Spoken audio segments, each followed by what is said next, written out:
When you're lying awake with a dismal headache and repose is tabooed by anxiety, I conceive you may use any language you choose to indulge in without impropriety. For your brain is on fire, the bedposts conspire of usual slumber to plunder you. First your counterpane goes and uncovers your toes, and your sheet slips demurely from under you.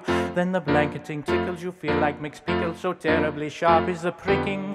And you're hot and you cross and you tumble and toss till there's nothing twixt you and the ticking.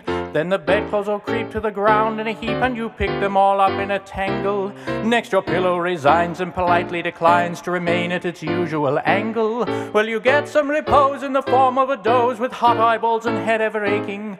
But your slumbering teems with such horrible dreams that you'd very much better be waking. For you dream you are crossing the channel and tossing about in a steamer from Harwich, which is something between a large bathing machine and a very small second-class carriage. And you're giving a treat, penny ice and cold meat, to a party of friends and relations. They're a ravenous horde and they all came aboard at Sloane Square and South Kensington stations. And bound on that journey you find your attorney, who started that morning from Devon. He's a bit undersized and you don't feel surprised when he tells you he's only 11. Well, you're driving like mad with this singular lad. By the by, the ship's now a four-wheeler. And you're playing round games and he calls you bad names when you tell him the ties pay the dealer. But this you can't stand, so you throw up your hands and you feel you're as cold as an icicle. In your shirt and your socks of black silk with gold clocks, crossing Salisbury Plain on a bicycle.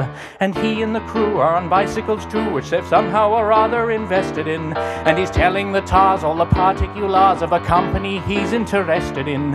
It's a scheme of devices to get at low prices all goods from cough mixtures to cables, which tickle the sailors by treating retailers as though they were all vegetables.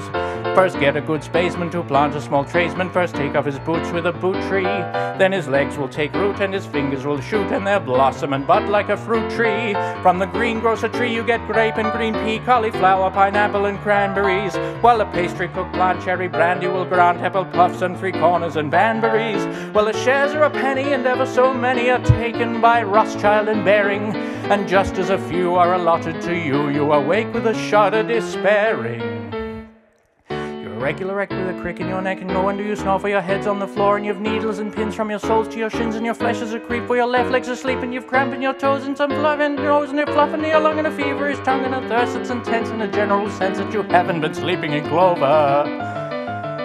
But the darkness has passed and it's daylight at last, and the night has been long, ditto, ditto, my song. And thank goodness they're both of them over.